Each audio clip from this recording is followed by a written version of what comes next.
कभी कभी आप किसी नई लड़की से मिलते हैं और आप उस लड़की को पसंद करते हैं और अपने प्रति उसे आकर्षित करने की कोशिश करते हैं। पर आपको तभी एहसास होता है कि शायद ये लड़की मुझे पहले से पसंद करती है और शायद इसे मुझ पर क्रश है। तो कैसे जाने कि किसी लड़की को आप पर क्रश है? तो आज इस वीडियो में डिस्कस करते हैं कुछ ऐसे साइंस, संकेत जिससे आपको पता चलेगा कि किसी लड़की को आप पर क्रश है। सबसे पहले समझते हैं कि प्यार और क्रश में क्या फ़र्क होता है। तो प्यार ज़्यादा डीप फीलिंग होती है, लॉन्ग टर्म की फीलिंग होती है और ये तब होता है जब आप किसी को अच्छी तरह से समझ जाते हो। और ये अट्रैक्शन प्यार का किसी के प्रति केवल फिजिकल नहीं होता है, वो इमोशनल भी होता है और आप लॉन्ग टर्म में उस इंसान की भलाई चाहते हो। पर क्रश क्या होता है कि ये शॉर्ट टर्म का काफ़ी स्ट्रॉन्ग फीलिंग होता है किसी के प्रति और ये मोस्टली तब होता है जब आप किसी को ठीक से जानते नहीं हो, उसको ठीक से समझते नहीं हो और ज़्यादा लंबी आपकी पहचान उस इंसान से नहीं हुई है। तो क्रश अक्सर किसी की पर्सनालिटी या शारीरिक आकर्षण की वजह से हो सकता है या किसी खास चीज़ के प्रति आप आकर्षित होके किसी पे क्रश कर सकते हैं। क्रश अक्सर प्यार की तुलना में छोटे समय के लिए होता है पर इसकी फीलिंग काफ़ी स्ट्रांग होती है। तो आइए आप समझते हैं कि अगर किसी लड़की को आप पर क्रश है तो उसके क्या साइंस है, क्या संकेत है। पहला साइन ये है कि वो लड़की अक्सर आपसे कम्युनिकेशन करने की कोशिश करेगी और वो आपको पहले कॉल करेगी या मैसेज करेगी और फ्रीक्वेंट तरीके से वो इनिशिएट करेगी किसी भी टाइप की कम्युनिकेशन को। और अगर आप उसके मैसेज के जवाब देते हैं तो प्रॉम्प्टली रिप्लाई भी करेगी और वो लड़की आपके साथ ज़्यादा समय बिताने की कोशिश करेगी और आपसे बात की शुरुआत भी वही करेगी। वो चाहेगी कि आप उससे ज़्यादा से ज़्यादा बात कर सकें। आप ये भी नोटिस करोगे कि बात करते समय वो आपसे आई कांटेक्ट लॉन्ग रखती है। तो बात करते समय नॉर्मली हम ब्रीफ आई कांटेक्ट को मेंटेन रखते हैं पर वो लड़की आपसे बात करते समय देर तक आपकी तरफ देखती रहती है आपकी आंखों में और ये काफ़ी स्ट्रॉन्ग इंटरेस्ट का साइन होता है अगर कोई लड़की आपकी आंखों में आंखें डालकर देर तक देख रही है। तो अगर किसी लड़की को आप पर क्रश है तो वो लड़की किसी न किसी बहाने से आपको टच करने की कोशिश भी करेगी। तो बातचीत करते समय, कोई जोक क्रैक करते समय आपके आर्म्स को, आपके शोल्डर्स को टच करने की कोशिश करेगी वो। तो आपके बॉडी पार्ट्स को इनडायरेक्टली या डायरेक्टली वो टच करके आपके और करीब आने की अपनी इच्छा को शो करेगी। अगर आप उस लड़की के सामने किसी और लड़की का जिक्र करते हो, उसकी बात करते हो तो वो उसको पसंद नहीं करेगी और वो जेलसी महसूस करेगी और ऐसी बातों में उसका इंटरेस्ट नहीं होगा। वो किसी और लड़की के बारे में आपके मुंह से कोई बात नहीं सुनना चाहेगी। वो चाहती है कि आप केवल उसी के बारे में सोचें और किसी लड़की के बारे में ना आप सोचें ना उसकी बात करें।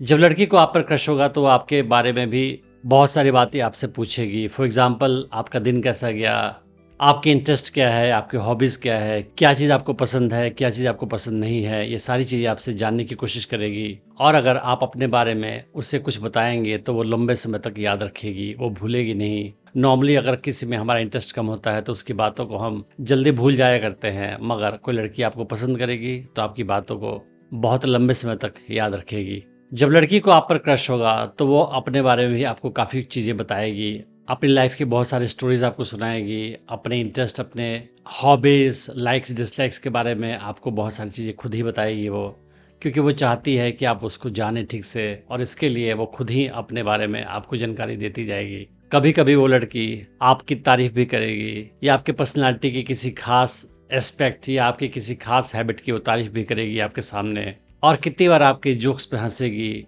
और ऐसे जोक्स पे भी हंसेगी जो ज़्यादा फनी नहीं होंगे, जिन पे बाकी लोग नहीं हंसेंगे उस पर भी वो हंसेगी। ऐसे हाल में लड़की आपके फ्रेंड्स के साथ भी पहचान बढ़ाने की कोशिश करेगी और उनको जानने की, समझने की कोशिश करेगी और वो चाहेगी कि आपके फ्रेंड्स के साथ वो घुल मिल जाए। तो आपके फ्रेंड सर्कल में भी अपनी पहचान बढ़ाना एक साइन होता है कि लड़की को आप पर क्रश है और आपको वो काफ़ी पसंद करती है। जब लड़की को आप पर क्रश होगा तो वो कोशिश करेगी कि आपके साथ वो अकेले समय बिताए। तो ग्रुप सेटिंग से हटकर कहीं अकेले में वो समय निकालेगी और मौका ढूंढेगी कि वो आपसे अकेले में बात करे और आपसे वो जानने की कोशिश करेगी कि वीकेंड पे आप क्या करते हैं और वो इनडायरेक्ट तरीके से सजेशन देगी कि आप उसके साथ समय बिताए वीकेंड पे। तो किसी अच्छी मूवी की जिक्र करेगी वो, किसी खास पार्क या घूमने की जगह का जिक्र करेगी वो और बताएगी कि वो चीज़ें उससे काफ़ी पसंद है और इस तरह से आपको इनडायरेक्टली साइन देगी कि आप उसे अपने साथ घुमाने ले जाएं वीकेंड पे। लड़की इस हाल में आपके साथ फ्लर्ट भी करेगी और आपको टीज भी करेगी, तो फ्रेंडली तरीके से वो आपके साथ मजाक करेगी, आपको छेड़ेगी और ये देखने की कोशिश करेगी कि आपका रिस्पॉन्स क्या होता है। तो फ्लर्ट करके, टीज करके लड़कियां भी अपना इंटरेस्ट आप में दिखाती हैं और उससे ये भी जानना चाहेंगी कि आपका कितना इंटरेस्ट उनमें है। अगर आप पॉजिटिव तरीके से आंसर दोगे, रिस्पॉन्ड करोगे, तो उसे एहसास हो जाएगा कि आप भी उसे काफ़ी पसंद करते हैं। जब लड़की का क्रश आप पे होगा तो वो आपके साथ बिहेव करते समय थोड़ा सा नर्वस बिहेवियर भी दिखाएगी, और जब लड़कियां इस तरह से नर्वस बिहेव करती हैं तो वो अक्सर अपने बालों के साथ खेलती हैं, अपने चेहरे को टच करती है। तो आप नोटिस करोगे कि वो कभी अपने बालों के साथ खेल रही है, कभी अपने चेहरे को टच कर रही है, कभी अपने नेक को टच कर रही है। तो ये इनडायरेक्ट तरीका होता है लड़की का अपना नर्वसनेस शो करने का, और ये भी शो करेगा कि लड़की आपको बहुत चाहती है, आप पे उसका काफ़ी क्रश है और वो अपने इमोशंस को कंट्रोल करने की कोशिश कर रही है। आप ये भी नोटिस करोगे कि आपके साथ बात करते समय वो आपके बॉडी लैंग्वेज, आपके जेस्चर्स को मिमिक करेगी। तो ये इनडायरेक्टली, सबकॉन्शियसली किसी बिहेवियर को मिमिक करना शो करता है कि आप उसके प्रति काफ़ी आकर्षित हो। आप ये भी नोटिस करोगे कि बातचीत करते समय उसका बॉडी आपकी तरफ पॉइंटेड होगा, वो अपने बॉडी को आपकी तरफ करके बैठेगी या खड़ी होगी जब आपके साथ वो बात करती रहेगी। तो ये भी इनडायरेक्ट तरीका होता है अपना अट्रैक्शन, इंटरेस्ट किसी और में शो करने का। तो इनमें से सारे साइंस या मैक्सिमम साइन अगर कोई लड़की आपके साथ दिखा रही है, इसका मतलब आपको समझ जाना चाहिए कि उस लड़की को आप पर क्रश है, और उसके बाद केयरफुली आप नेक्स्ट स्टेप ले सकते हैं। मैंने डेटिंग टिप्स की सीरीज़ में और भी वीडियोस बनाई है, आप उन्हें भी चेक कर सकते हैं। मैं उम्मीद करता हूँ कि इस वीडियो से आपने बहुत कुछ सीखा होगा। Thanks for watching the video.